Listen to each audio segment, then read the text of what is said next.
El físico teórico Lee Smolin decía que por mucho que sepamos, siempre habrá una pregunta sin responder.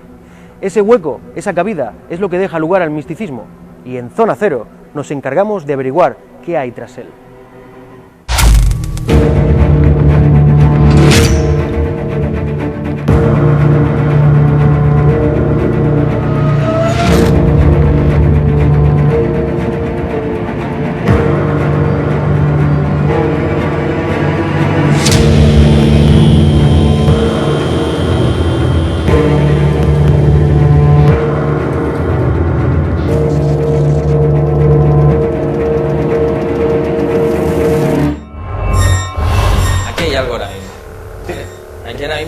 Alguna presencia.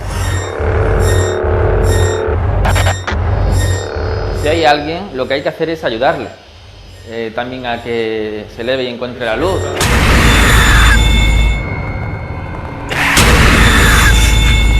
No, simplemente están observando.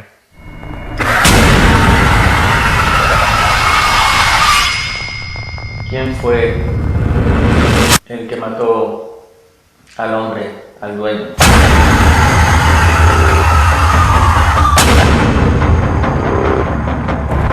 Él iba eliminando molestias. El bebé fuera el primero, luego la de 2 años también, luego el de 4.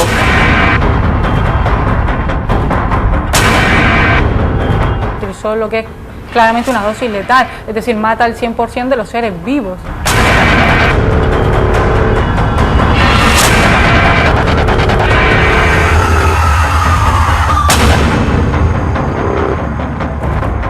Ha acabado convirtiéndose en uno de los grandes casos de sucesos de toda la historia, ¿no?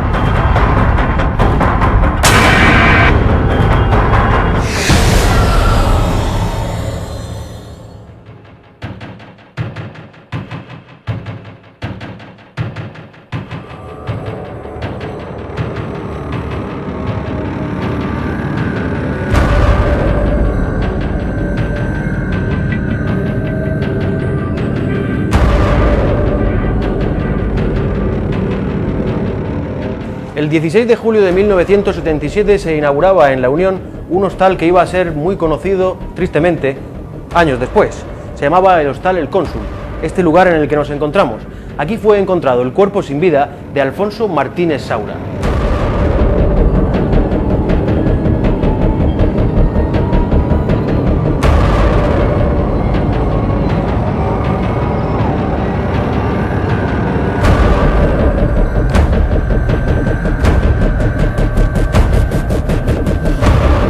Unos días antes de ese asesinato, el cónsul jugaba una de sus habituales partidas de cartas en su hostal, junto a unos amigos.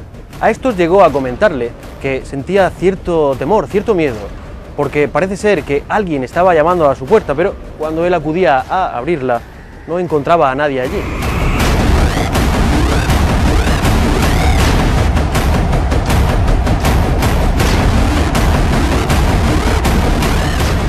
El crimen del cónsul fue un asesinato atroz. Fueron 63 las puñaladas que le dieron a su cuerpo. Se ensañaron con él.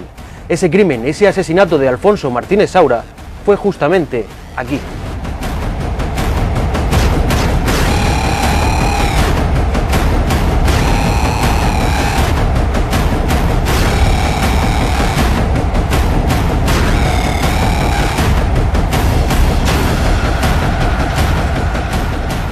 Estamos con Manuel Martínez Marco, director de la web descubriendomurcia.com, que nos va a dar algunas puntualizaciones, algunas claves de por qué este lugar que tenemos a la espalda es tan tristemente y célebre conocido.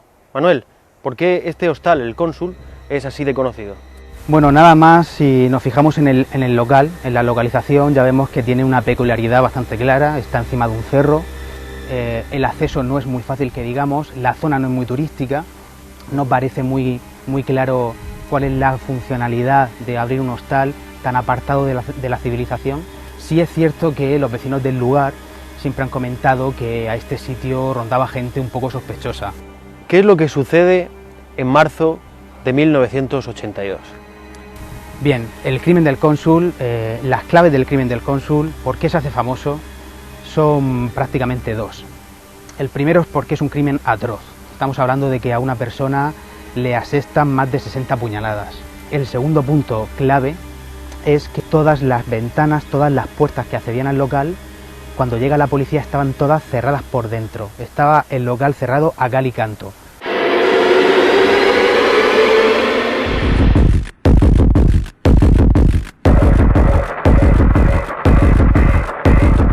Lo primero que hacemos es instalar nuestras cámaras de visión nocturna, ubicándolas en aquellos puntos que consideramos de mayor interés.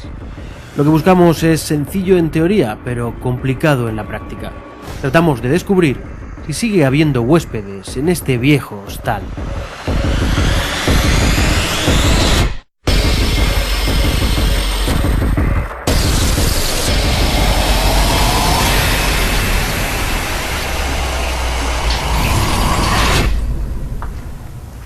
Bueno, estamos con un compañero que nos acompaña hoy por primera vez, Juan Carlos Palao. Juan Carlos es una persona que tiene una serie de intuiciones, vamos a decir, como muy especiales, y él es la primera vez que visita el hostal, ¿verdad, Juan Carlos? Sí, así es. La verdad es que nada más llegar con el coche, lo primero que me he fijado es un poco en el emplazamiento donde está ubicado lo que es este hostal, y me ha llamado la atención que era una especie de cerro que me recuerda mucho a otros cerros donde hay yacimientos. Quizás a lo mejor ya estaba influenciado con unas energías, quizás negativas. Es decir, este lugar no es un emplazamiento cualquiera, no es un trozo de terreno cualquiera, hay algo, ¿verdad? Pues creo que ha llegado el momento de que pues siguiendo esas intuiciones, nos digas hacia dónde tenemos que ir a partir de ahora. Juan Carlos nos guía a través de sus percepciones por este siniestro lugar. Bueno, Juan Carlos, llegamos hasta esta habitación donde precisamente el detector de campos electromagnéticos acaba de darme aquí, justo aquí, se dispara el detector. Llegamos hasta aquí, digamos que porque ¿tienes alguna sensación especial aquí? Sí, es diferente al resto de las habitaciones. Yo cuando he entrado es una energía más densa y está como alterada. Aquí hay algo ahora mismo. ¿Vale? ¿Vale? Se te ponen los pelos de punta, ¿no? Sí. Vamos a intentar hacer aquí un registro, vamos a poner la grabadora durante un par de minutos, guardamos silencio absoluto y luego analizamos ese audio para ver si... A mí lo que me viene de aquí es una energía femenina. ¿Una energía femenina? Sí. Le damos a grabar, ¿vale?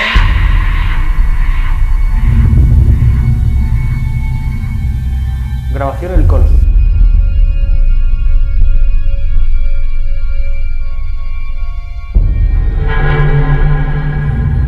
Acabamos de terminar de hacer el primer registro, el intento de registro psicofónico en este lugar, al término del cual Juan Carlos nos ha comentado algo que hemos creído necesario volver a grabar. Dime, Juan Carlos. Pues bueno, yo estaba, mientras que estabas haciendo la grabación, yo le estaba preguntando que qué necesitaba, porque la veía como alterada, es una mujer. Y entonces me venía como que os vayáis, era como que os vayáis, algo así muy fuerte, ¿no?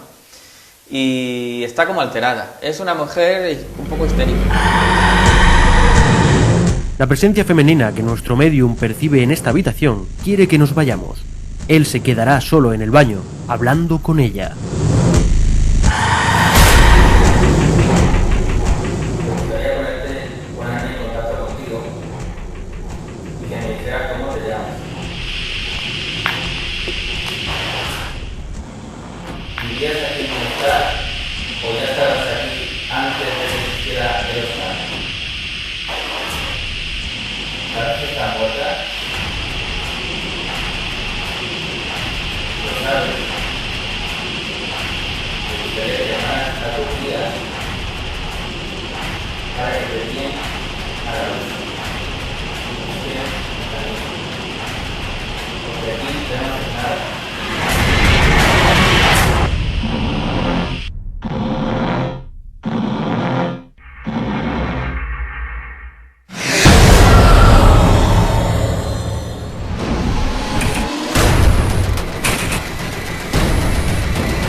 Llevamos a cabo una sesión fotográfica utilizando espectro de luz ultravioleta. Algunas de esas fotos son realmente curiosas. Las veremos en nuestro laboratorio de imagen y sonido. Creo que tenemos una foto muy interesante de esta perspectiva, de esta sala, en la que además Juan Carlos, en aquella parte hacia la que hemos tirado la foto y en la que vemos esta anomalía que podemos ver aquí, cae justamente en la zona en la que Juan Carlos ha indicado que tenía sensaciones. Se ve una cara perfectamente con la nariz, los unos ojos, labios, todo.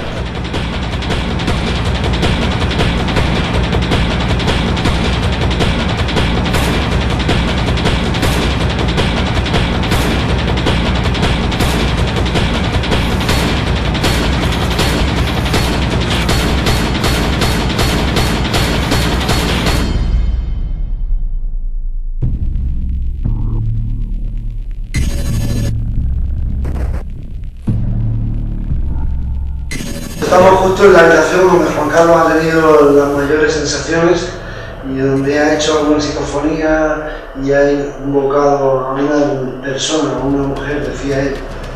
Y voy a intentar a ver si conseguimos aquí obtener algún tipo de imagen, digamos, anormal.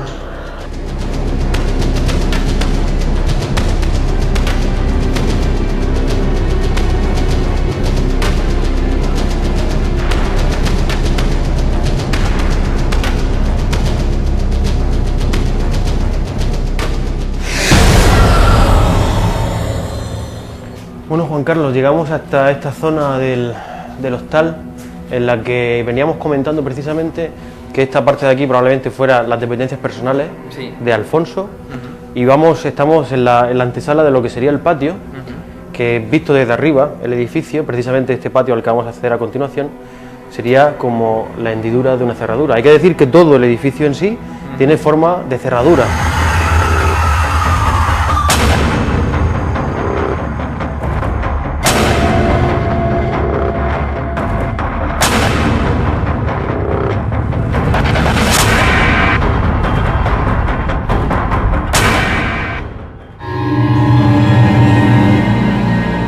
Siempre han comentado que a este sitio rondaba gente un poco sospechosa. Se ha llegado a hablar, por ejemplo, de tráfico, de prostitución. Y puede ser que también se incluya dentro de ese listado alguna de esos ritos, ceremonias, digamos que de santería africana, la que se relacionaba por otro lado con Alfonso.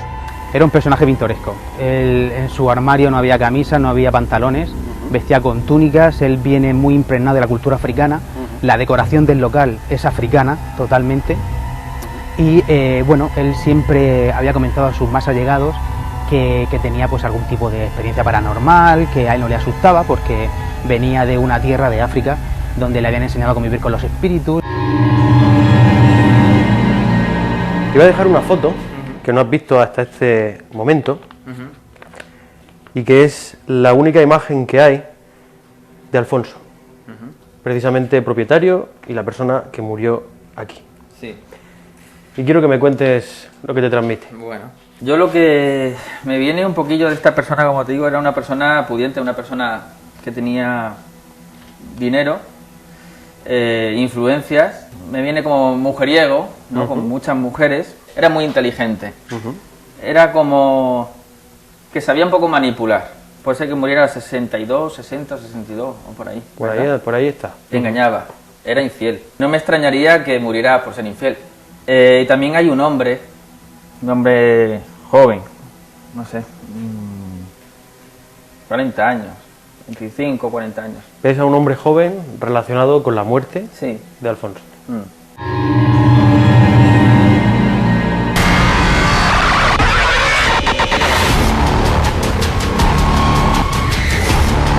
Nuestro medium nos aconseja cambiar la ubicación de una de nuestras cámaras de visión nocturna.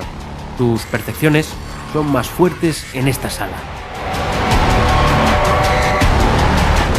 Bueno, pues ha llegado el momento donde vamos a hacer un recorrido por separado. Benjamín, con un cual que iba a estar comunicado conmigo, él va a ir por una zona del edificio y yo por otra, y ha llegado el momento, Benjamín, De separarnos, Antonio. Así que yo me quedo en la planta superior y tú te vas a la inferior. Pues tú por allí y yo por aquí. Suerte. Suerte.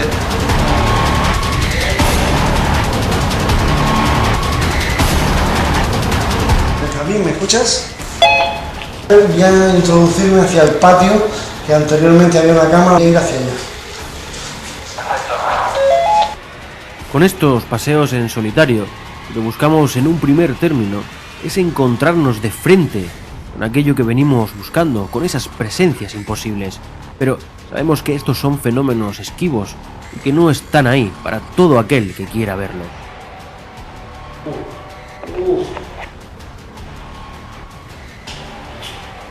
Acabo de acceder a la habitación donde hemos colocado una de nuestras cámaras de visión nocturna y donde Juan Carlos ha tenido sensaciones pues bueno, extrañas. Sé lo que estás sintiendo porque me pasa a mí igual, ¿eh? La sensación es sobrecogedora, sinceramente.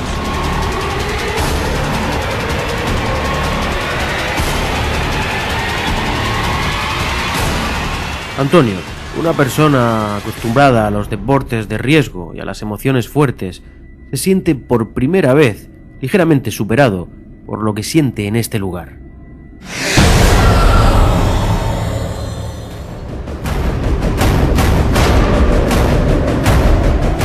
Y iba eliminando a los chavales desde el que más le molestaba, que era el más pequeño y el que más cuidados requería, hasta ya los otros que eran un poquito más mayores y medio se podían ir valiendo por sí solos.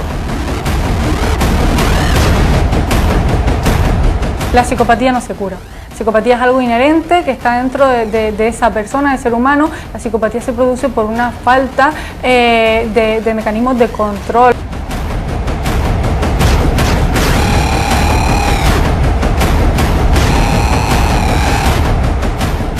Que ha acabado convirtiéndose en, bueno, pues en uno de los grandes casos de sucesos de toda la historia, ¿no?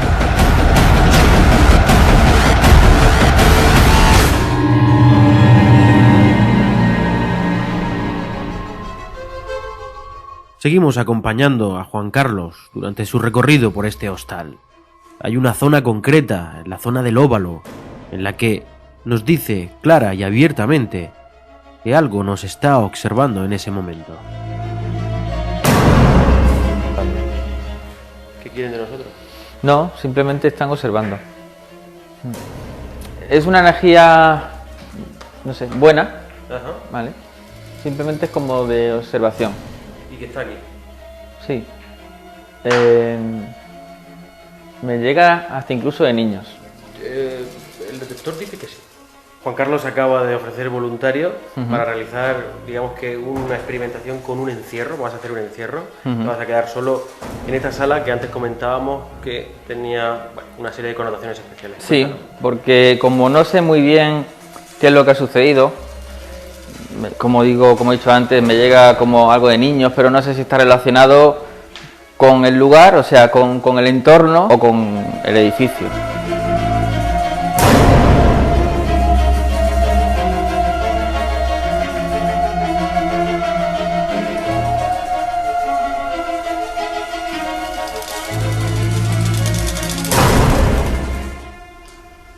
Bueno, pues aquí estoy en este salón,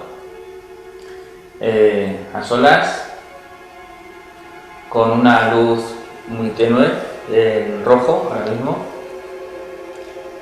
El ambiente de momento está calmado, aunque se nota que hay algo.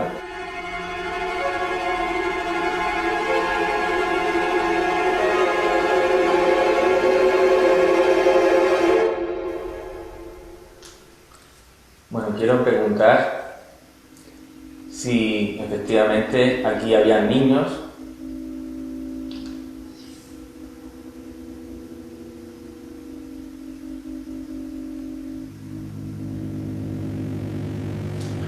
La temperatura habrá bajado a 23 grados.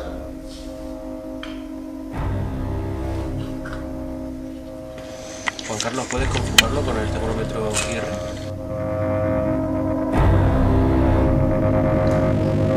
Quería hacer una pregunta.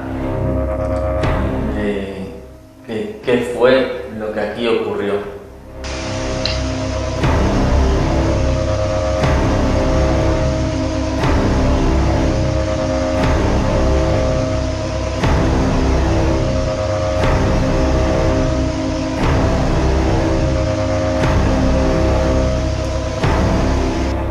fue el que mató al hombre, al dueño? ¿Un hombre o una mujer?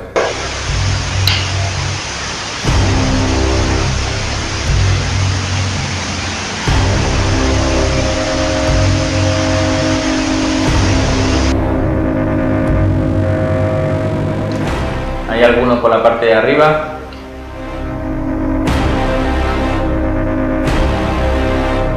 Benjamín, ¿estáis por ahí arriba alguno? No, estamos en el puesto de vigilancia y no nos hemos movido. Es que estoy escuchando como pasos por la parte de arriba. Bueno, nosotros no estamos.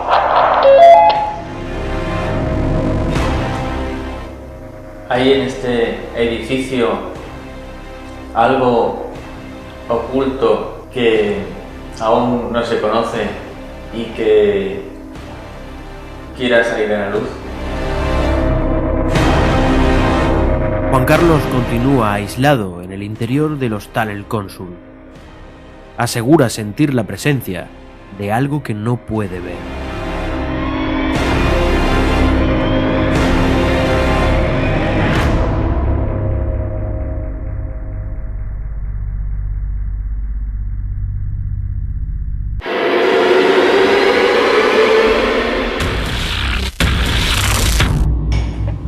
Hola, ¿hay alguien aquí? Tanto a Antonio como a mí, caminar por este viejo hostal El Cónsul nos provoca cierto pavor. Ah, Dios. No sé por qué es, pero sí es verdad que se me eriza todo el cuerpo. Te confirmo. Caminar por este edificio, por este lugar, a solas y en completa oscuridad, causa una sensación de pavor, entre pavor y pánico un poquito, ¿verdad? Hay que hacerse valiente.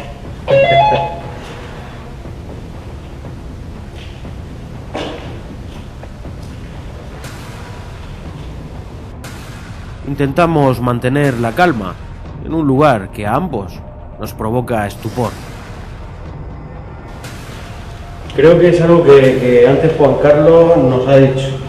Es decir, estamos en este edificio desde hace ya unas cuantas horas y en ningún momento hemos visto nada, pero sí que es verdad que la sensación de estar siendo observado es constante.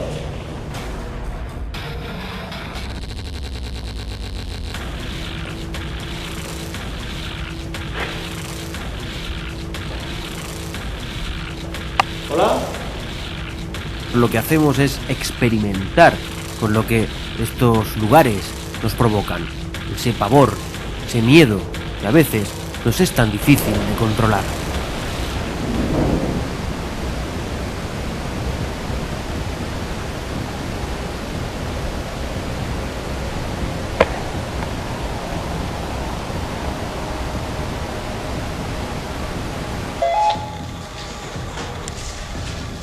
Ahora mismo me encuentro en una zona donde hay unas plumas y unos restos de animal aquí en el suelo. Continuamos nuestro recorrido en solitario y en paralelo por este viejo lugar. Hubo momentos en los que, tras mis propias pisadas, tuve la sensación de tener otras más. Siguiente. Estoy caminando dirección hacia el patio y sensación es que detrás de cada muro puedes encontrar algo diferente, ¿no?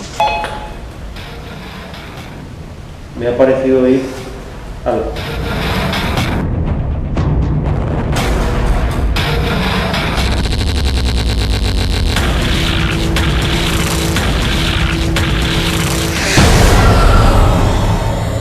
Es un crimen sin resolver, es un crimen que no tiene un modo aparente, no se sabe por qué, si fue pasional, si fue por un ajuste de cuentas. Hay detalles que despistan mucho, por ejemplo, la cartera de Alfonso se descubrió en un camino cercano por aquí. Cuando inspeccionan la cartera tenía todo el dinero, toda la documentación. Al igual que en el interior del hostal, que no se registró ningún tipo de robo ni se echó en falta ningún objeto. Porque es un crimen atroz. Estamos hablando de que a una persona le asestan más de 60 puñaladas. Puñaladas o punzonadas, no se sabe muy bien cuál fue el arma del crimen porque nunca apareció.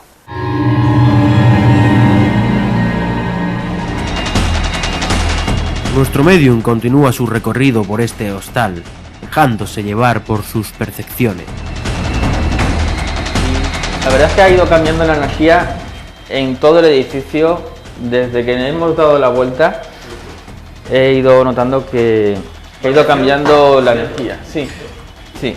Digamos, si antes yo cuando he entrado por aquí no notaba nada, pues ahora estaríamos en un 3 o en un 4 de una escala de 10. Bajando. Subiendo. Subiendo, incrementándose la energía, ¿no? Sí. Vale, ¿lo ves? Ahora yo noto esto ahora otro tipo. No la noto la vibración tan baja como antes. Ahora la noto diferente, la noto mejor. Más positiva. Sí, más limpia.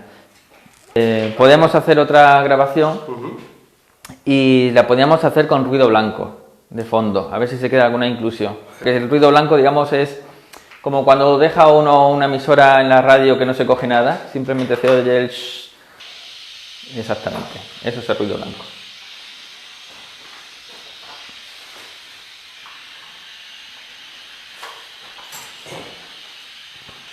La misma pregunta que voy a hacer aquí, luego me gustaría hacerla también en la zona de abajo, donde se supone que el hombre murió, y es el por qué se edificó, digamos, este edificio con la forma de llave que quería abrir, ¿no? O qué significaba, por qué lo hizo con esta estructura. Ajá. Vamos a esperar un momento en silencio.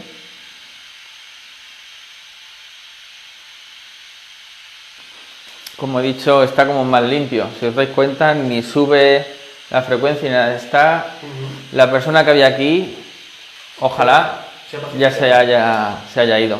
Porque yo siempre digo que en estos sitios, si hay alguien, lo que hay que hacer es ayudarle. También a que se eleve y encuentre la luz. Exactamente. ¿Por qué queda retenida? Porque a lo mejor hay algo que le traumatizó tanto que se quedan, digamos, como dando vueltas en esa frecuencia, en ese pensamiento, no se elevan. Otros que no saben que están muertos directamente porque ha sido muy, muy radical la muerte. Ajá. Y luego, como te digo, pues normalmente siempre es porque tienen algo pendiente, algo que solucionar y no se elevan por eso.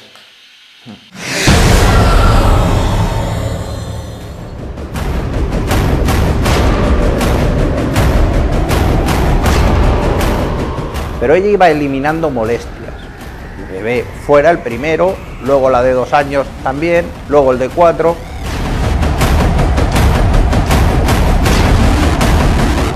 Eso es lo que es claramente una dosis letal, es decir, mata al 100% de los seres vivos.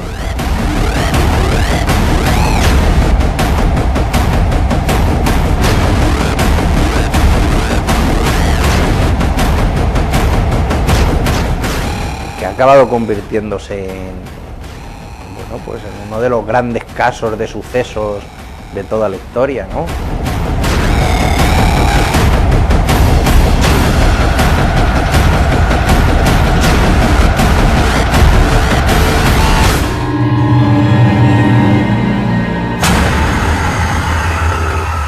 Sin lugar a dudas, este hostal El Cónsul, marcado por el trágico final de su propietario, tiene algo que va mucho más allá del crimen. Llega ahora el momento de trasladar todas las pruebas recabadas hasta nuestro laboratorio de imagen y sonido.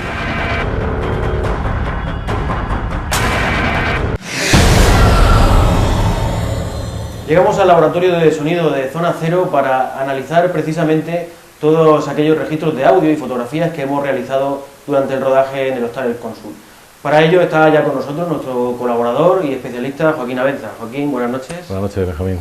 Bueno, pues cuéntanos qué ha dado de sí esa investigación en el Cónsul. Bueno, pues parece que las expectativas eran mayores que la realidad. Es decir, Cónsul tiene una leyenda encima, una leyenda bastante terrible, ¿no? Y parecía que aquello prometía y que íbamos a tener pues registros de tipo casi impresionante, ¿no? Que es lo que estábamos esperando. Pues nada más lejos de la realidad. No hemos obtenido, tanto en la parte de audio como en la parte de fotografía, hemos obtenido nada. Es decir, lo que se ha grabado, lo que hemos obtenido es lo que estaría dentro de la normalidad. Bueno, pues empezamos creo que por una pista de audio. Sí, por ejemplo, podemos empezar por esta, concretamente creo que es la zona de la discoteca. Sí. Y bueno, aquí podemos ver cómo, bueno, pues, de hecho es fácil analizar algo como esto, porque prácticamente no requiere mayor investigación. Cuando encontramos una señal donde no hay señal, pues es que hay un silencio. Claro. Habéis utilizado una grabadora de calidad, eso quiere decir que no tiene ruido de fondo y que tiene mucha fidelidad, por lo tanto no hay prácticamente pues, más que los sonidos que pueden haber en un lugar apartado, un lugar donde no hay nadie, de madrugada. Bueno, pues aparece al principio. Ahí escucharemos lo que tú comentas. Grabación El Cónsul. Y ahora, como vemos, es una línea recta que hasta el final, hasta llegar aquí, que es un pequeño ruido, probablemente de los pasos, de apagar el equipo, es un sonido normal, de un silencio, en un lugar apartado, y por lo tanto podemos decir que es una grabación absolutamente esperable, como la que ocurriría en circunstancias absolutamente normales, que por otra parte pues es en las que estaban produciéndose. Pues vamos a escuchar, podemos escuchar la voz de Juan Carlos. Ahí deja espacios en medio en blanco para, teóricamente, que pues, esa entidad que él está interpelando pueda hacer su aparición, y no aparece absolutamente nada. ¿Qué es lo que hacías aquí? ¿Por qué sigues aquí? Ese es un diálogo típico de algún tipo de transcomunicación que se hace. Bueno, él lo plantea intentando un poco cómo dejar esa puerta abierta para que en el caso de que hubiese alguna entidad que pudiese responder, pues lo hiciera a través de la grabación. No hay respuesta. Y en el apartado fotográfico de las fotografías que hicimos, creo que había una que para nosotros en un primer momento resultó ciertamente muy curiosa, porque aquí la tenemos. Fíjate la forma que tiene y como te digo, en ese primer momento pensábamos que estábamos ante algo. Lo que he hecho ha sido darle más contraste, darle más brillo, más nitidez, y entonces se ven mucho mejor los detalles. Y el detalle que me interesaba es ese detalle que hay en el centro, en la parte superior, que es como una especie de algo luminoso, que tiene una gran sensación de movimiento. Al principio me llamó la atención cuando lo vi, pero claro, una vez que os pregunté en qué condiciones se había hecho la fotografía y cuál había sido un poco la mecánica para hacerla, pues entonces no me cabe duda de que se trata de, al estar el diafragma abierto durante 20 segundos, lo que tenemos ahí es un movimiento de algo luminoso. Claro, como ahí está trabajando con en este caso una linterna de ultravioleta que tiene una serie de luces y demás, lo más probable que eso sea es precisamente uno de los pilotos de la linterna, es decir, una de las luces de la linterna que al moverse delante del objetivo, pues ha provocado esa especie de figura que por otra parte es muy atractiva, ¿no? Alguien podría decir que es un fantasma o que es un espíritu, pero y la explicación lógica es esa, es que es un movimiento luminoso, en este caso del propio objeto que ilumina, que enfoca esa fotografía. Es que la forma calavérica, ¿verdad?, es lo que más llama la atención. Bueno, pues Joaquín, aunque ya deberíamos pasar a decirte profesor Abenza, bueno, fíjate. Gracias por, bueno, pues por mostrarnos y por analizar un trabajo fantástico como siempre. Pues hasta aquí nuestra investigación con las pruebas obtenidas en el Hostal El Cónsul, y Zona Cero continúa con la siguiente historia.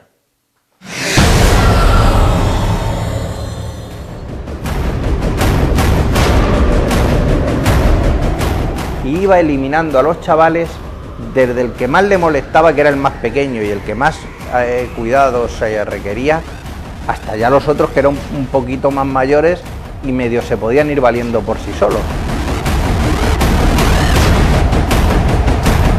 La psicopatía no se cura. La psicopatía es algo inherente que está dentro de esa persona, del ser humano. La psicopatía se produce por una falta de mecanismos de control.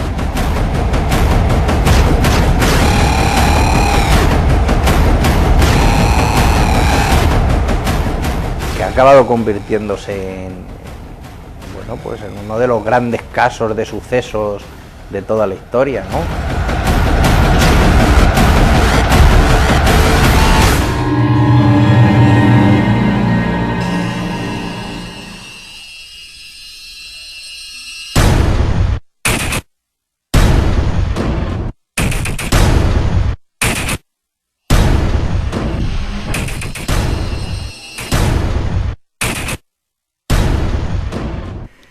Nos situamos en la ciudad de Murcia, en la familia Martínez del Águila, y en particular en una de sus hijas, Piedad, una niña de solo 12 años, un rostro angelical con un inquietante punto de perversión en la mirada.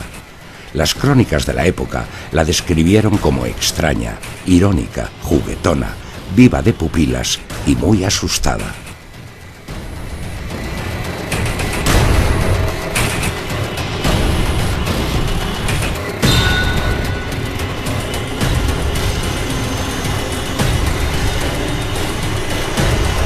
A finales de los años 60, este lugar en el que nos encontramos ahora era conocido como Carril de la Farola. Ahora mismo es la calle Sauce. Y aquí, en uno de estos bajos, vivía por aquel entonces la numerosa familia Martínez del Águila. Una familia normal, trabajadora, humilde, pero con un detalle muy curioso. A finales de los años 60, de manera inexplicable, comenzaron a morir sus hijos más pequeños.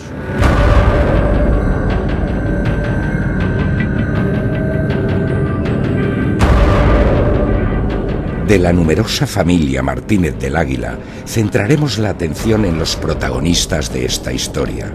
El padre, la madre embarazada de 7 meses, Piedad y los más pequeños de la familia, al cargo de los cuales estaba casi siempre la joven de solo 12 años.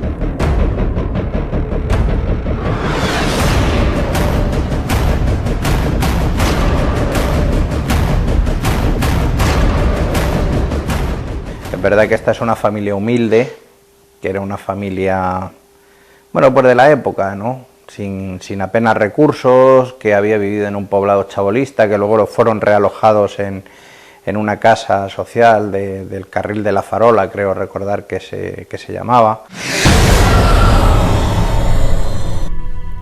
El día 4 de diciembre de 1965 fallecía misteriosamente la más pequeña de la familia, María del Carmen Martínez, de 9 meses de edad. El médico diagnosticó muerte por meningitis, pero 5 días después, el 9 de diciembre, muere el que ahora es el hermano más pequeño, de 2 años. También se echa la culpa a la meningitis, pero cuando 5 días más tarde fallece el siguiente niño en orden de menor a mayor de 4 años, la gente empieza a sospechar que algo está sucediendo. Pues el médico va, se ha muerto un niño de forma repentina. Eso debía ocurrir, si no todos los días, día sí, día no. Y bueno, pues lo primero que hace, le ves un poco el aspecto que tiene, tal, ves que no tiene lesiones externas, que no tiene golpes, que no tiene cuchilladas, y después puede haber sido una meningitis por los signos que muestra. Cuando se muere el segundo, dentro de una misma familia, pues el médico considerará, dirá, bueno, pues puede haberse contagiado del pequeño, el primero que murió. Bueno, pues también entra dentro de lo posible. Claro, ya empezamos a quedarse cuando se muere el tercero y todos en un plazo de 5 días. Cada 5 días se moría uno. Dice, bueno, ya esto, ya no avalo con mi firma que ha sido una muerte natural, ¿no? Quizás esto, unido o con la similitud a los síntomas que produce la meningitis, como son vómitos también y náuseas, dolores de cabeza, escalofríos en menores, aparte del cuello rígido, otra serie de cuestiones que hizo determinar a José Vicente Hurtado, que es el médico que en las 2 primeras muertes, en las 3 primeras muertes se trasladó al domicilio de los Martínez del Águila, y en las 2 primeras certificó o determinó que la causa de la muerte era meningitis, valiéndose de los síntomas o de cómo la familia había visto esos últimos momentos, de la explicación. En este caso la explicación siempre ha sido la de Piedad, que fue, según cuentan los hechos, el miembro en el que murieron, en brazos de quien murieron sus hermanos pequeños. Las 3 muertes consecutivas de 5 en 5 días y de orden ascendente en edad de los más pequeños no parecen casuales. Los vecinos se inquietan. Tal vez la familia tenga una enfermedad contagiosa de 5 días de incubación o un extraño virus que salte de hermano muerto en hermano muerto. El caso es que empiezan a evitarles y las autoridades tienen que intervenir. Ante la posibilidad de un virus, las autoridades deciden internarlos en el Hospital Provincial de Murcia, hoy día Hospital Reina Sofía. Se les somete a diferentes pruebas médicas y no se encuentra absolutamente nada, así que se decide darles el alta para que pasen las Navidades en casa. Tras su internamiento en el hospital y a los pocos días de recibir el alta, el día 4 de enero de 1966 muere el cuarto hermano, al que le tocaba por ser el menor, Andrés, de 5 años. Las vísceras de Andrés y Fuensanta se envían a Madrid para analizar por el Instituto Nacional de la Salud. No se encuentra la presencia de ningún virus, por lo que se remiten al Instituto de Toxicología y los restos de los niños al anatómico forense. Ahora buscan un tóxico letal. Finalmente, se dictamina que los 4 niños fueron envenenados. Ahora la duda es, ¿por quién?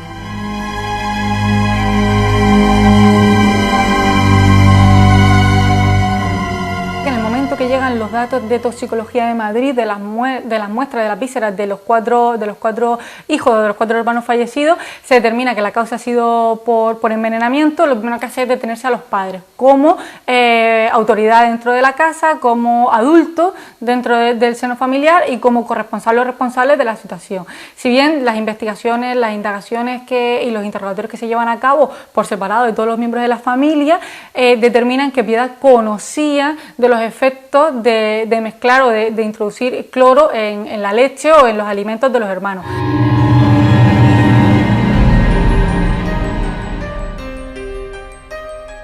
El 15 de enero de 1966, toda la familia Martínez del Águila fue ingresada aquí, en el Hospital Psiquiátrico de Murcia, con gran endurecimiento en las medidas de control. Los padres eran sospechosos, pero las autoridades no lo tenían nada claro. María, cuida de tu hermano y cuida de la niña, que te vengo enseguida. Hasta luego. Confirmada la presencia de un potente tóxico en las muestras obtenidas de los cadáveres, todas las culpas se vertían sobre los padres, que llegaron incluso a ser procesados. Sin embargo, no por ello Piedad, de 12 años, se vio libre de sospechas, ya que era la que más tiempo pasaba con sus hermanos pequeños, cuidándolos, y estaba con ellos en el instante en que fallecieron. Y iba eliminando a los chavales desde el que más le molestaba, que era el más pequeño y el que más cuidados requería, hasta ya los otros que eran un poquito más mayores y medio se podían ir valiendo por sí solos. Pero ella iba eliminando molestias. El bebé fuera, el primero, luego la de 2 años también, luego el de 4, ¿entiendes? O sea que los 2 datos son muy significativos. Uno para, yo creo, considerar que no había una especial planificación porque no podía verla, y otro sobre sus motivaciones, que es que quería quitarse de en medio por lo que más le incordiaba, ¿no?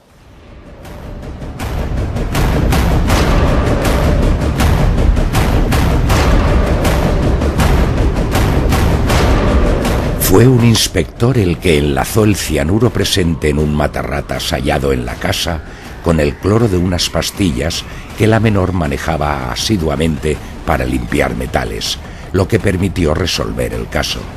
En presencia de la niña, el agente simuló que echaba una de esas pastillas en la leche y la pequeña le advirtió: «No haga eso, que puede hacer mucho daño a alguien». Quedaba así demostrado que sabía de sus potenciales efectos letales.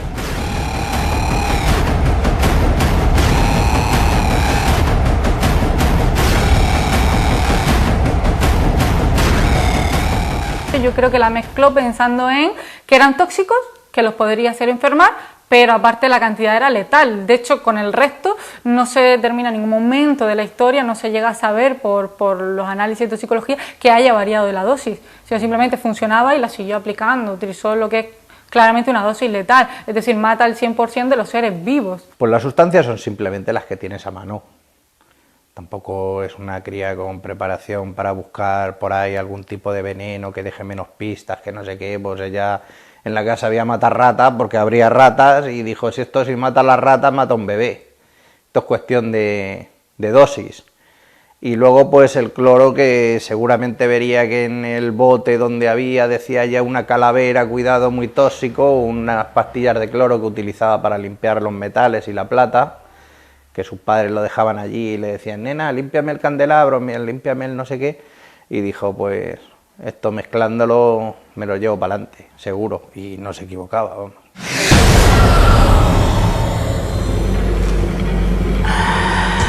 Piedad utilizó para dar muerte a sus hermanos cloro y cianuro potásico. Una mezcla que habría sido mortal incluso para cualquier adulto.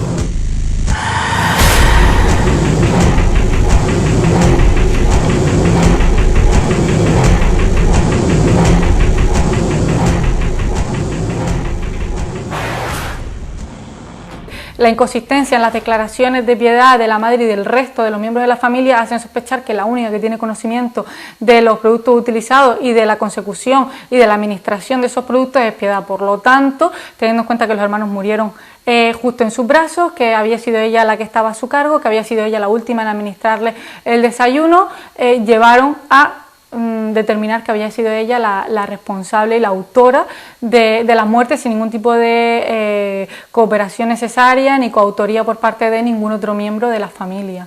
Si ya luego, y como alguna vez he dicho, los periodistas de la época serían periodistas de su época, pero no eran tontos y tenían mucho olfato y eran grandes periodistas, ya más de uno desde el principio se empezó a barruntar que aquello no era normal y que la liebre iba a saltar antes o después. Y que si no habían sido los padres, había sido la hermana mayor y si no el segundo. El móvil o lo que hace o que inicia que estas secuencias criminales es el enterarse del último embarazo de la madre, o también está la otra hipótesis de que simplemente quería librarse temporalmente de ellos, enfermándolos, haciéndolos enfermar, pero finalmente consiguió librarse definitivamente de sus hermanos menores, y ello conllevó a que unida a esa tranquilidad de la certificación de la muerte por meningitis y de que pensaba que su método era infalible y no la iban a detectar, continuar asesinando. Si bien en serio, Piedad cumple con muchos de los rasgos de una asesina en serie.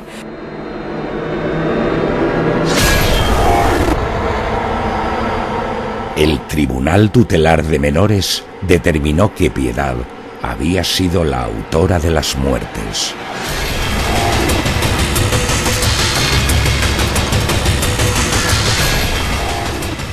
Cuando la policía, los médicos forenses y el juez llegan al convencimiento de que esta niña es la responsable, se encuentran con que es una menor de edad, de 12 años y tal, es una niña, y que no la pueden meter en prisión. Entonces directamente lo que se hace es buscar una salida, y la salida es cogerla y decir, bueno, pues con las monjas, creo que eran oblatas, que eran las que se encargaban un poco de ir acogiendo a todo aquel menor a que no se le podía condenar, pero que había hecho alguna barbaridad, y los metían allí y a tratar de rehabilitarlos, a mantenerlos encerrados de alguna forma, aunque no haya condena ni haya sentencia, porque no los puedes dejar en la calle. La psicopatía no se cura. La psicopatía es algo inherente que está dentro de esa persona, del ser humano. La psicopatía se produce por una falta de mecanismos de control, por un problema psicológico, biológico, incluso intrínseco de la personalidad de esa persona. La psicopatía, como mucho, se puede reconducir o no se puede reconducir, se mantiene latente hasta que se produzca otro episodio u otra fantasía homicida que cause esa impulsividad en el desarrollo de las actuaciones de una persona.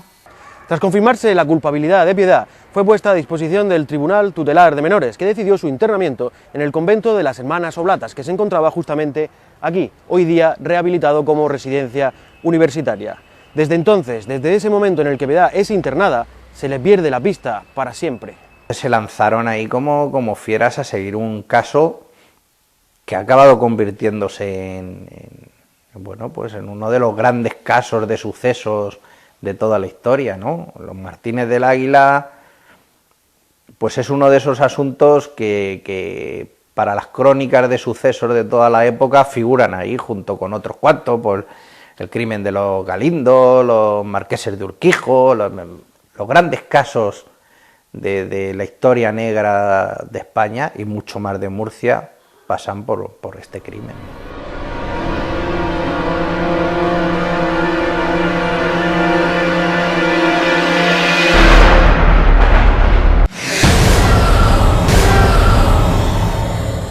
¿Qué tal? Buenas noches. Ya lo han visto, tercera entrega de Zona Cero, en la que nos hemos adentrado en el Cónsul, ese hostal encantado. Y también hemos abierto un expediente de esa historia negra del crimen en la región de Murcia, con ese terrible caso, Piedad la Pequeña Envenenadora. Antonio, buenas noches. Muy buenas noches, Benjamín. Curiosas historias, ¿eh? Sí, hay que decir que creo que este programa lo que hace es descubrir temas que están totalmente olvidados para la gran mayoría de la población murciana y adentramos y acercamos esos grandes temas a la gente, ¿no? Entonces, me parece muy interesante. Yo era el primero que no los conocía, lo he tenido la oportunidad de hacerlo con este programa y son apasionantes, la verdad que los temas en sí son realmente increíbles. Pues sí, la verdad es que es un gusto recoger esos comentarios que ya estamos recogiendo por la calle, de gente que nos dice que le encanta aproximarse a la historia de la región, a la historia de todos esos lugares que ya estamos visitando, a través de ese cristal del misterio que los hace verlos mucho más interesantes. Yo creo que hay que lanzar, digamos, poner una bandera en ese sentido, porque lo que hacemos en muchos de los edificios que estamos visitando es descubrirlos de una manera, no buscamos ni mucho menos fantasmas, para la gente a veces me hace esa pregunta, no buscamos eso, intentamos buscar alguna actividad paranormal y hay algunos edificios públicos que nos están cerrando por ahora la puerta, que nos gustaría que vieran el programa y que de alguna manera puedan dejar que entremos para que los murcianos conozcan la otra historia que tienen en sí, que eso es lo bonito del programa de Zona Cero. Pues ya lo saben, dicho queda, avisados estáis esos edificios públicos que nos están negando la entrada. Fíjate, Antonio, esas imágenes que estamos viendo ya ahí. El lugar es realmente increíble. Por cierto, te quería preguntar, creo que hay una gran diferencia a la hora de rodar este tipo de imágenes aéreas en la actualidad, a como imagino que se hacían antes, ¿verdad? Pues sí, afortunadamente, antiguamente se rodaban estas imágenes aéreas con helicópteros tradicionales que estamos todos acostumbrados. Era muy costoso, muy difícil, de hecho era imposible acercarse tanto a los lugares y hoy en día, afortunadamente, con la nueva tecnología que ha salido, que evoluciona continuamente, hay unos pequeños aparatos que se llaman drones, que son aparatitos relativamente pequeños, que te permite obtener imágenes increíbles, la calidad son sorprendentes y sobre todo que puedes acercarte muchísimo a los lugares, ¿no? Entonces, estamos obteniendo unas imágenes aéreas como estamos viendo en este programa, aquí estamos viendo una de ellas, por ejemplo, impresionantes del lugar, porque te da una cercanía al sitio, ¿no? Y te ubica sobre todo muy bien de dónde se encuentra en este caso el Hostal Cónsul, ¿no? Sí, además imágenes que nos han permitido apreciar esa curiosa forma que tiene el edificio visto desde arriba, una cerradura, por lo menos así nos pareció a todos los que la vimos. Así es, y hacía referencia a ella nuestro medium, Juan Carlos Palau, hablaba de esto, y ahora después lo comentaremos. Sí, porque como hemos visto, una cerradura que como dice Juan Carlos, nos decía que se quería o que se pretendía abrir, que quería abrir Alfonso con la construcción de este edificio con una forma tan particular. A ti te llamó la atención, este ha sido uno de los primeros sitios en los que te he visto por primera vez un poco, no sé si sobrepasado, pero sí sobrecogido, ¿no?, ante algunas de las estancias que pudimos visitar. Sí, yo creo que como habíamos comentado, el ambiente que nosotros reconstruimos no es el mismo que ver el edificio de día, ¿no? Nosotros entramos normalmente a última hora del día y vamos dejando que vaya cayendo la noche y vamos, digamos, entrando poquito a poco en esa atmósfera de soledad, de silencio, la oscuridad. Comentamos que los paseos que hacemos tú y yo habitualmente a solas, pues a veces uno ya va como, digamos, ese pequeño cóctel que hemos preparado, va un poco sugestionado y las luces, las sombras te provocan a veces cierta tensión. Y después también porque en este caso en nuestro medio hacía mucha referencia en muchos momentos de que él sentía cosas muy cercanas, ¿no? Y ahora comentaremos el tema de la habitación famosa. Precisamente. Que precisamente sí, ahí está. Que no ves nada, ahí lo tenemos a Juan Carlos, no ves nada, pero en definitiva sientes tensión. No sé por qué, si te pasaba a ti igual. Sí, mira, yo recuerdo lo que nos pasó con esta habitación, que como te digo es el primer sitio en el que te he visto experimentar, aunque tú no te dieras cuenta quizá en el instante, te he visto experimentar aquello con lo que vamos a experimentar a estos sitios. Yo recuerdo que entramos a esa habitación todo el equipo de rodaje, acompañados de Juan Carlos, y todavía Juan Carlos no nos había dicho nada de lo que él sentía o percibía allí, cuando tú ya tu gesto al entrar a esa habitación y fuera de cámara fue no sé si de reparo, ¿no? Pero sí. Creo que sentiste algo, creo que era una habitación que te transmitía, digámoslo así, vulgarmente, mal rollo, sí, ¿verdad? Sí, eso es cierto, y en definitiva era una habitación más, no tenía nada que diferir del resto, o sea, eran todas iguales. Tiene una particularidad, Por lo que hemos visto hasta ahora del crimen de Alfonso, hay un detalle curioso, y es que Alfonso, en los días previos a su asesinato, recibió a un matrimonio que pidió hospedarse en el hostal. Por la situación de esa habitación, pidieron hospedarse en la habitación número 2. La número 2, Alfonso dijo que no podía dársela porque estaba ocupada. Cuando la policía revisó los registros de las habitaciones después del asesinato, comprobó que la habitación número 2 no había estado ocupada en ningún momento, ¿vale? Todos tenemos la casi seguridad de que esta es la habitación número 2. Sí.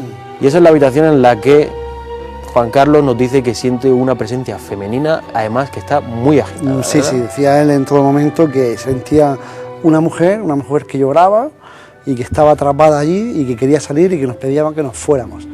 Y te tengo que decir que aunque tú realmente no lo ves, nadie lo puede, no lo veíamos, nadie lo ve, pero esas palabras, digamos, te van, digamos, entrando en un estado que te impresiona, sinceramente.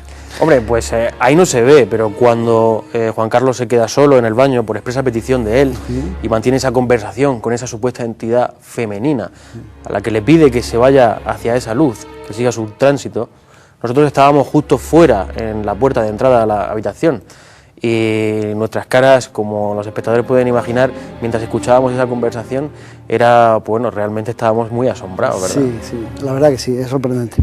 A mí me gustaría aclarar algo que a nosotros también nos sorprendió muchísimo, ¿no? Nosotros fuimos a investigar al cónsul con una idea, pero que poco a poco fue cambiando de lo que fue el cónsul. Me gustaría, yo creo que en ese sentido, no sé si ha quedado claro a los espectadores, pero me gustaría matizarlo más, ¿no? Nosotros sabíamos que el cónsul era un hostal, pero conforme fuimos avanzando en la investigación, haciendo entrevistas a los vecinos, nos desvelaron algo muy curioso, ¿no? Sí, hasta ahora todo lo que se había dicho del cónsul es que era un hostal que funcionó a principios de los años 80. De la personalidad de Alfonso poco se sabía, salvo que había sido cónsul, que es algo que vamos a comentar ahora. Y del crimen o del asesinato, pues se sabía que había quedado sin resolver, que nunca se había encontrado el arma del crimen y que la particularidad principal era que todas las puertas y ventanas del hostal estaban cerradas por dentro, sí, y que por tanto, fuera quien fuera el asesino, nunca habría podido salir de allí dentro. Claro, como tú dices, cuando nos acercamos hasta esta investigación y comenzamos a indagar, vamos viendo detalles tanto de la personalidad de Alfonso que nos empiezan a sorprender, como de la finalidad o finalidades que pudo tener este hostal tiempo después. Sí, se supone que el hostal El Cónsul arranca como hostal, pero que tras un tiempo en el que quizás no tiene toda la inercia económica que Alfonso quería de él, pues pasa a tener otro tipo de actividades menos lícitas que las de un hostal, incluidas como por ejemplo lo que pudimos saber que quizás fuera una casa de alterne, un prostíbulo. Efectivamente, era como una discoteca con... Lo que decían los vecinos, que forman parte, digamos, los que son fieles testimonios del lugar, ¿no?, que ahí acudían por la noche muchos coches de alta gama y que había habitualmente muchas fiestas.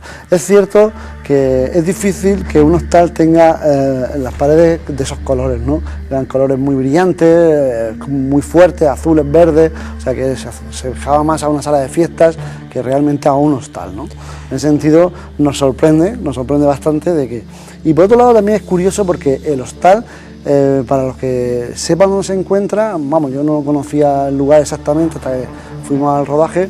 Está muy perdido, está en un lugar, digamos que idílico en ese sentido, tiene unas vistas maravillosas del Mar Menor, se ve todo Cartagena, está en un cerro y está en un lugar que, digamos, a priori, un lugar que no es muy recomendado para tener un hostal, ¿no?, o un hotel en este caso. Está muy apartado de la población de Cartagena y muy apartado de la Unión, o sea que supuestamente no es un lugar de tránsito, de paso, ¿no?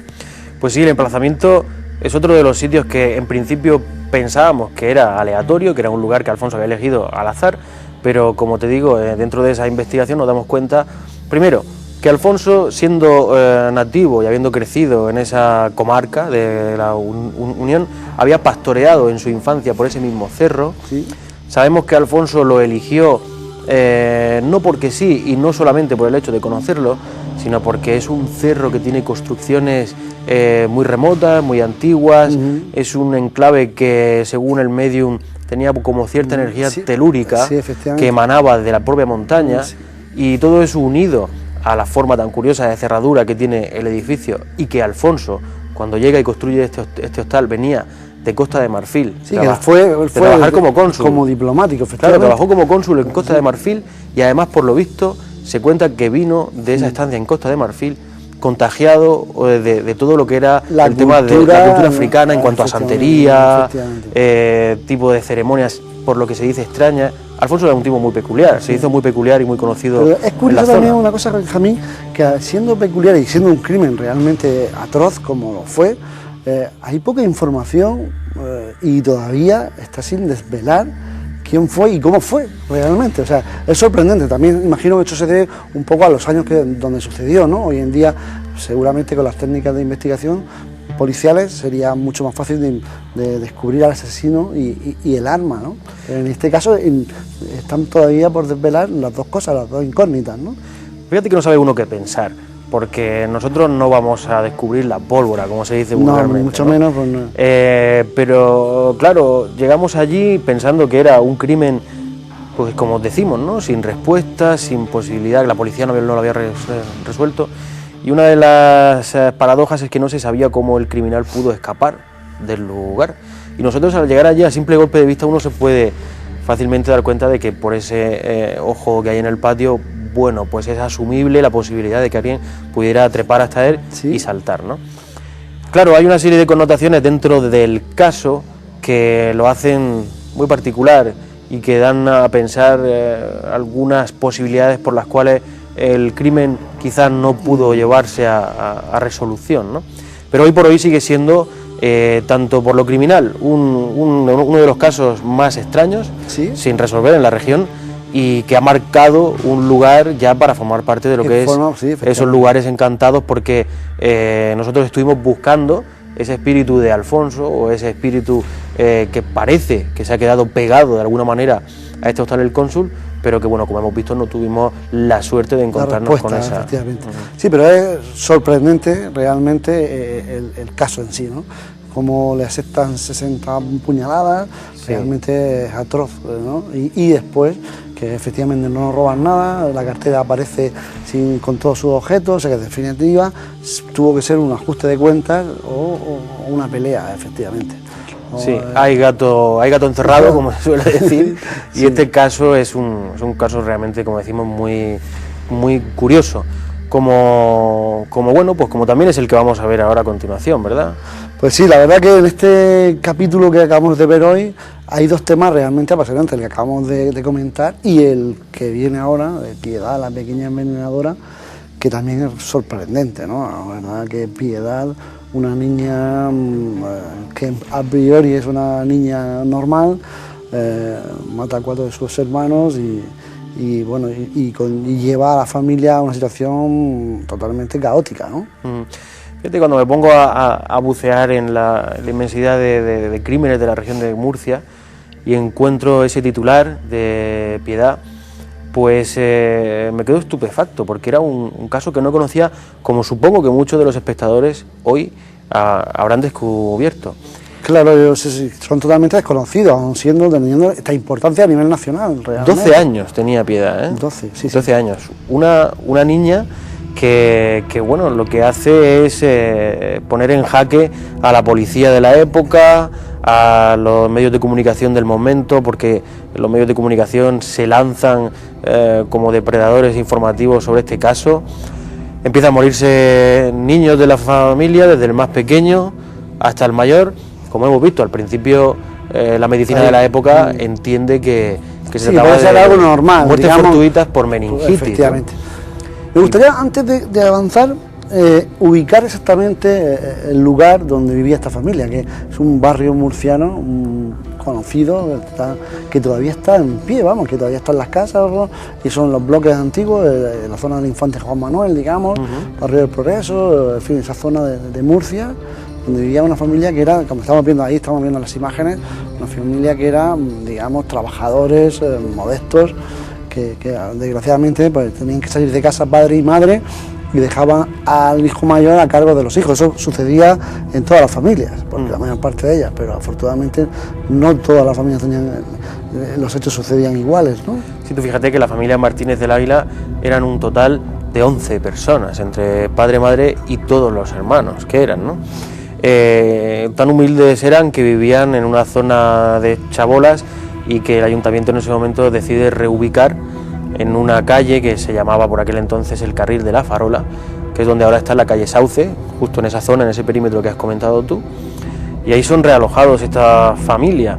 Claro, como tú dices, los padres tienen que salir a trabajar, entonces existía la costumbre de que quizá la mujer o la hermana mediana, que ya podía hacerse cargo de los hermanos pequeños, pues en este caso es Piedad, y a ella se le encomienda la tarea de hacerse cargo de los 4 hermanos pequeños. Ahí estamos viendo una fotografía ahí se puede ver del archivo de lo que hemos podido recuperar de la información. Hay que decir que Piedad hoy en día no se sabe dónde está, pero sí lo que sabemos que aproximadamente puede tener 60 años, 62, ¿no? Estaría en torno... Sí, estaría en torno a los 61 años. Hay que pensar que en esta época, en el año 1966, ya tenía unos 12 años. Y bueno, pues la verdad es que el crimen, la verdad es que se las trae. Sí, porque realmente duro. La niña, primero, como hemos visto, no sabemos si su primera intención, los criminólogos y las personas que han investigado el perfil de esta niña no se ponen de acuerdo en ver si lo que ella intentaba era acabar con la vida de ellos o simplemente hacerlos enfermar para quitárselos de encima un tiempo y quitarse así la molestia, ¿no? De estar cuidando. Lo que sí es cierto, y nos lo hablaba nuestra especialista, la criminóloga, que Piedad era una psicópata. De alguna forma, digamos que esa forma de actuar, sí. Claramente, digamos que los psicópatas de repente despiertan y realizan sus actos, ¿no? Entonces, Piedad era un perfil claramente de psicópata y se demuestra en ello, ¿no? Lo hace con una tranquilidad absoluta y digamos que en pocos días acaba con los hermanos. Imagínate qué frialdad para hacer un acto así, ¿no? Pero no solamente de psicópata, que ya de por sí la califica, sobre todo teniendo esa edad de 12 años, ¿no? Sino que por el número de muertes y el procedimiento también la califican como una asesina en serie. Estamos ante la asesina en serie más joven de la región de Murcia, nunca jamás conocida. La verdad es que, como decimos, utilizó el matarratas por un lado y esas pastillas de cloro que se utilizaban para limpiar plata, sustancias que por separado ya eran letales, eran mortales, sobre todo para adultos. En el cuerpo, las dimensiones y en el peso de unos niños, pues por lo visto el mecanismo de muerte fue cuestión de minutos después de ingerirlo, ¿no? Yo vuelvo a retomar lo que hablábamos al principio, digamos que la importancia que tiene Zona Cero al descubrir casos realmente increíbles, como es como fue el de las Perlas, que vimos el otro día, que hemos tenido la ocasión, y algunos otros que no vamos a desvelar, que también son fantásticos, ¿no? Que son casos que están totalmente olvidados, que no son populares, pero de alguna forma que realmente en la historia de la región de Murcia, en la parte, digamos, más negra, ¿no? Y el de Piedad lo es 100%, o sea... El de Piedad, ahí nos lo ha dicho Ricardo Fernández también, gran especialista de sucesos de la verdad, que bueno, que el de Piedad es uno de los casos, junto con el crimen de los Urquijo, de los Galindo, están a la altura de los grandes casos en España, no en Murcia. Y apenas era conocido, ¿no? Sí. Esperamos haber aportado en ese sentido nuestro granito de arena, bueno, pues para que la gente conozca un pedacito de nuestra historia, en este caso tan negra, claro. Pero un pedacito y después, de nuestra historia. A raíz de aquí, digamos que se puede seguir investigando, o sea, que a partir de lo que nosotros hemos contado, hemos desvelado, ya las personas pueden empezar a tirar del hilo y empezar a investigar algo más sobre estos casos, porque información hay, evidentemente. Como te imaginarás, hemos intentado, tú lo sabes, hemos intentado por todos los medios intentar saber qué ha sido de esta niña, de Piedad, de esa mujer de hoy día de 61 años. Pero es difícil, la verdad que en este caso imposible, porque está claro que la sociedad murciana de aquellos entonces lo que quiso un poco de alguna manera es dejarla en el olvido y llevarla con las moscas y a partir de ahí que desapareciera en la historia, ¿no? Claro, ella es internada en las Oblatas, sitio que por otra parte recientemente ha tenido una reforma que está justo de la universidad, ¿no? Es una zona muy común, la Merced, efectivamente. Y a partir de ahí se pierde la pista para siempre de ella. Recuerdo que Ricardo nos decía tras la entrevista que él, en su opinión, creía que todavía seguía allí haciendo calceta, decía él. Pero me temo que no, me temo que además imagino que entrado ya en la madurez y cuando esta chica se hizo adulta, de alguna manera lo que querría es disiparse, ¿no? Sí. Entre la multitud, dejar atrás este episodio tan oscuro de su vida. Imagino que de alguna manera rehacer una nueva vida, no sé si incluso con un nombre distinto. Sí, seguramente, efectivamente. Porque las referencias de Piedad Martínez del Águila son cero. Sí, por eso digo, no es una persona conocida ni mucho menos en Murcia, ni un caso que se conociera, habitual de los. Y ya por último me gustaría, Benjamín, un poco, por supuesto, agradecer a nuestro equipo de actores que han trabajado en la reconstrucción. Era la mejor manera de acercar, digamos, este caso, hacerlo más cercano, ¿no? Hacerlo a través de actores, de reconstruirlo, y hemos contado con gente que nos ha ayudado, que hay que agradecer, ¿no? Sí, siempre yo creo que la mejor forma de acercar este tipo de historias al público es precisamente introducirlos en la historia. Y qué mejor manera que, aparte de que tú y yo le estemos dando las charlas estas que le estamos dando, o incluso cuando contamos la historia en las ubicaciones, es también que la gente pueda ver de alguna manera un pedacito de esa historia, ¿no? Que es introducir las cámaras en el relato, en el propio relato de los hechos. Y en la medida de nuestras posibilidades, creo que eso es lo que hacemos. Además, tenemos la suerte de contar siempre con gente que está muy dispuesta. Lo difícil que es trabajar a veces con niños también. Efectivamente, yo siempre digo que lo difícil en los rodajes es niños y los animales, porque son a veces imprevisibles, y en este caso hay que agradecer que se portaron fenomenal y hicieron un gran papel, ¿no? No es fácil llevarles a ellos, y sobre todo en este caso, en estas edades tan tempranas, que no son actores profesionales ni mucho menos, que te hagan caso, que sepan dirigir, que sepan entender lo que tú quieres transmitirle, y eso hay que hacerlo, digamos, entre un juego y entre una manera de que todo funcione muy bien, ¿no? Y en este caso estoy muy contento porque lo hicieron fantástico y después se lo pasaron muy bien, que nuestra misión es conseguir lo que queremos, el resultado ese, pero sobre todo que se lo pasen bien. Y que también, por otro lado, para que quiero que entienda la gente de que ellos no son conscientes de lo que están haciendo realmente. Nosotros no les contamos el caso, simplemente les explicamos lo que quiere que hagan, pero no entienden lo que está pasando, porque son niños en el fondo, entonces no nos interesa que sepan lo que sucedió en aquel entonces, ¿no? Pues van a seguir viendo muchas más recreaciones de estas, porque cada semana vamos a intentar en cada historia darles un pedacito de esa misma. Ahí está, a través de estas temas recreaciones. muy interesantes. La semana esta hemos rodado también un tema fantástico, me encanta, no vamos a decir cuándo saldrá, porque el otro día hicimos un comentario, ha llevado a confusión, efectivamente, creemos, y hay que decirlo, acercarlo posiblemente, la semana que viene se podrá ver el Teatro Romea. Ahora sí, no vamos a decir el segundo tema cuál va a ser, porque a veces por cuestiones nuestras de agenda lo llevamos a un lado a otro, pero sí, la semana que viene el Teatro Romea, que es una historia también fascinante, ¿no? Muy buena, ¿no? Yo creo que sobre sí, todo que vamos a mucho. descubrir también una parte de la historia de Murcia, que muchos murcianos tienen muchas ganas, que se ha oído mucho, pero la vamos a desarrollar un poquito más, ¿no? Así. Bueno, pues sí, la semana que viene, Teatro Romea en Zona Cero. No les desvelamos cuál va a ser esa segunda parte, pero sí que les citamos aquí en 7 Región de Murcia para que lo vean. Es el jueves a las 10 de la noche en Zona Cero. Buenas noches y hasta el próximo programa.